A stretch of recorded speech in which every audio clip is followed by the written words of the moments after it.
একদিন জঙ্গলের মধ্যে একটা গাধা এবং বাঘের মধ্যে একটা বিষয় নিয়ে খুবই বচসা তৈরি হয়।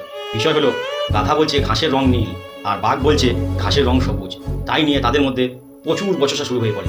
তারপর তারা থাকতে না পেরে জঙ্গলের রাজা সিংহের কাছে যায় এবং সিংহের কাছে গিয়ে গাধা বলে, আচ্ছা মহারাজ, আপনিই বলুন, আমি বলছি ঘাসের রং নীল আর বাঘ মশাই বলছে ঘাসের রং সবুজ, কোনটা ঠিক আপনিই বলুন। তখন সিংহ বলে যে হ্যাঁ গাধা, তোমার কথাই ঠিক, ঘাসের রং নীল। তখন গাধা মহা আনন্দে হাসতে লাগে এবং হাসতে হাসতে সে বনের দিকে চলতে লাগে। কিছুক্ষণ পরে সে আবার ফিরে আসে, এসে সঙ্গে সঙ্গে সিংহ মশাইকে বলে, মহারাজ, আমি এতে সন্তুষ্ট নয়, কারণ ও যে আমার কাছে হেরে গেল, ওকে একটা পানিশমেন্ট দেওয়া হোক।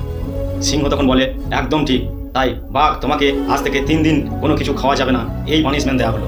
তখন সে গাধা আরও খুশিতে নাচতে নাচতে জঙ্গলের দিকে চলে গেল। তখন আস্তে আস্তে বাঘ সিংহকে বলল, আচ্ছা রাজামশাই, আমি জানি ঘাসের রং সবুজ, আপনি জানেন ঘাসের রং সবুজ, গোটা বিশ্ব জানে ঘাসের রং সবুজ, তার সত্ত্বেও আপনি কেন আমাকে পানিশমেন্ট দিলেন আর ওকে ছেড়ে দিলেন?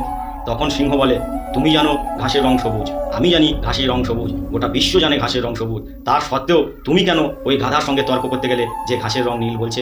তার মানে এর থেকে বোঝা যাচ্ছে তুমি আরও বেশি গাধা।